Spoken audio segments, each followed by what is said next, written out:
I'm Dr. Archana Mishra, and welcome to Wellbeing Central. People don't change much. We could be taught and molded only until we are children, but not much after that. We may have heard these sentiments many times before. But is it true? We know that children grow and develop in stages: newborn, infant, toddler, preschooler, school-aged, and teens before they become adults. But what happens after that? Do adults stop growing and developing?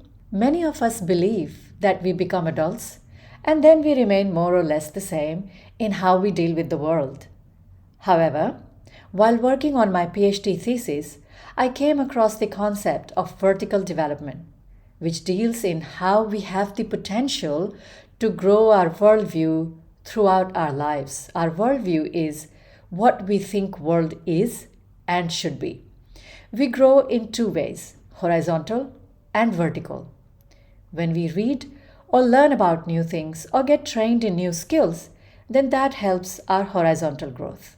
During such growth, we learn new facts or skills, but we continue to see and understand the world the same way. However, when we grow vertically, our worldview shifts and we begin to experience the world around us differently. This is more challenging because it depends on our interaction with the environment and how we make meaning of that interaction. Even in the same environment, different people make different meaning of their interactions. I'm sharing about vertical growth because when I came across it, I learned a completely new way of understanding my experiences, dealing with new situations, and connecting with people around me. As part of my research, I had to learn about the adult developmental theories and examine how and why business and community leaders understand well-being differently. While working on this part of the research, I began to examine how I see and understand myself and the world around me, and also how it has changed over time. So let's look at how this works. Just like children, adults continue to develop in stages.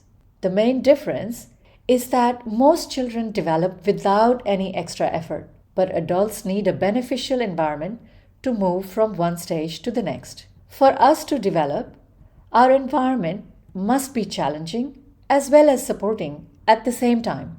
Basically, when our current way of seeing the world is no longer sufficient to deal with new complexities that come our way, then we have the opportunity to grow, provided we are also supported in that growth process. For example, when we move to a new place where people think and live differently than us, then our current worldview may seem insufficient, and we need to acquire new perspectives to flourish in the new context.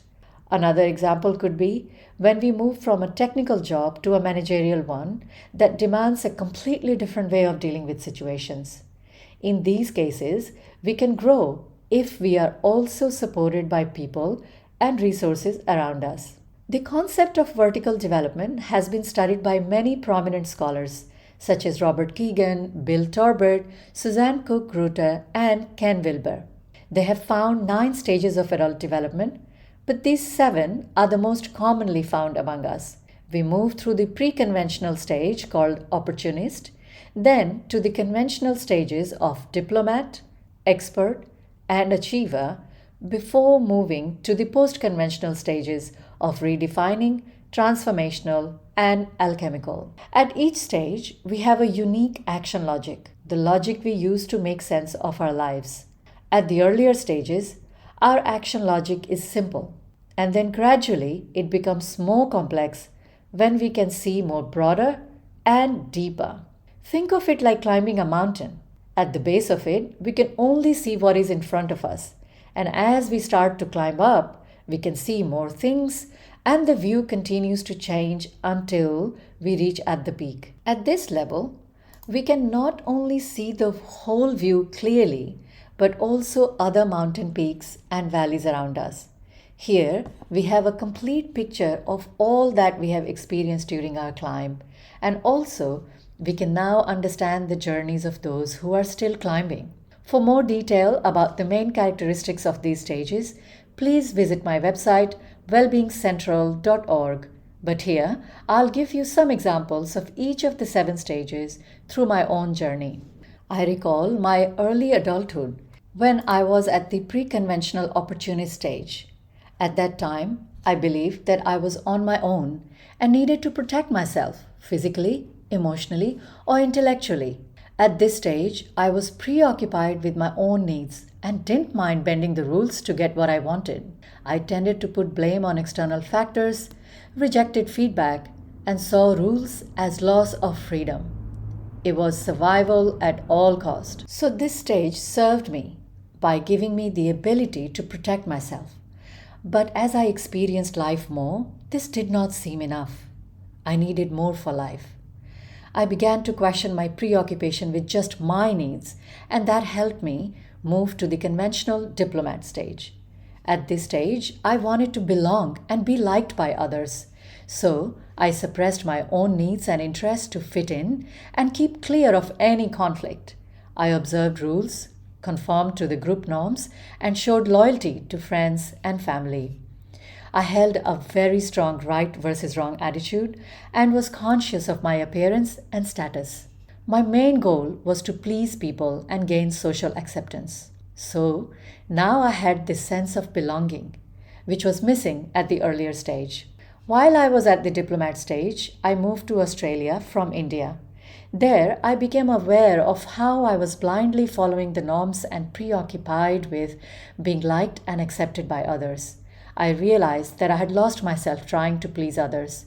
So now, I wanted to stand out. I tried to do that through my skills and expertise, and in doing so, I reached the expert stage. Here, I focused on making a distinctive contribution at work and in my social life. I was always trying to win by being right and became critical of others who disagreed with me. I became efficient, perfectionist, opinionated, and valued decisions based on knowledge and evidence. So I only sought feedback from other experts in my area. Similar to the diplomat stage, things were still either right or wrong, black or white for me. I wasn't fully aware that there can be many opposing and valid perspectives about the same thing. While this stage served me through knowledge and expertise, it also began to have some self-awareness and saw the limitation of this worldview. My awareness further intensified when I changed jobs and moved to different cities and countries that demanded a broader perspective and more effectiveness. Here, my move to the achiever stage began, and I started to have a basic understanding of how I am a part of several systems. For example, my body is a complete system, and likewise my family, my society, my workplace, they are all complete systems, but they also connect and interact with each other. Up until the expert stage, I was mainly concerned about myself. But at the achiever stage, I began to think a bit broader and started becoming concerned with my community's welfare. I became an active advocate for the issues I believed in and undertook several personal and professional commitments with high energy and enthusiasm. I also actively looked for like-minded people and found comfort in knowing that they saw the world the same way as I did. But over time, I began to suffer from multiple commitments, which made me exhausted and maybe also a little bitter. I realized that this way of being was no longer working for me. I needed more balance in life. At the same time, I began to see value in letting go of the black and white perspective and embracing the gray areas. I could also see the limitations of being surrounded only by people who had the same worldview. While at this stage, I achieved a lot and became very effective. It also made me tired, and I started to lose my enthusiasm and energy. I began to ask, what am I doing all this for? During this time, I also had the realization that I had invested very little on my spiritual health, as I mentioned in the first episode. Then, after some years of self-inquiry and regular dialogues with people ahead of me, I stretched and reached out to enter the next action logic, the post-conventional redefining stage. As the name suggests, at this stage, I began to redefine and critically analyze my entire belief system. I questioned my underlying assumptions and the complexity of the several systems that I was a part of. I realized that everything I believed in was not entirely true, and slowly I started appreciating differences. I became more open to engaging with opposing points of view and embraced conflicts and contradictions relatively easily. Now I could see the value in engaging with different belief systems, traditions, cultures, and other ways of being, as it really allowed me to expand and grow. I gained a more flexible and accommodating worldview at this stage, but I could not make decisions easily, as everything seemed right and wrong at the same time. It was tough for me. I felt like the ground had shifted underneath me and there was nothing to hold on to. It reached a critical point where this action logic no longer served me, as there were many moments of confusion and a complete lack of clarity about everything. My life situation demanded action on many fronts, and I felt incapable of meeting that demand with my current action logic. Luckily, I had the opportunity to undertake a developmental training where I could share my situation and was fully supported by my trainers and peers. As a result, I began the journey towards the transformational stage. Here, I am now able to slowly integrate the strengths of earlier stages, and despite the complexities involved, I feel better able to make clear and informed decisions. Even when I can see multiple realities all at once, they do seem to have some structure that I can follow. I am also slowly developing an all of us approach to dealing with people and becoming more able to manage complex relationships. I have also become more aware of my own traits and shadows, which allows more room for self improvement. I am now getting comfortable in seeing the world through my current action logic.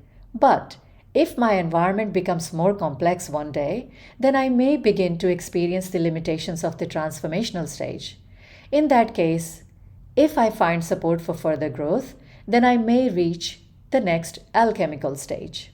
If and when I reach the alchemical stage, in theory, I may become better able to embrace common humanity.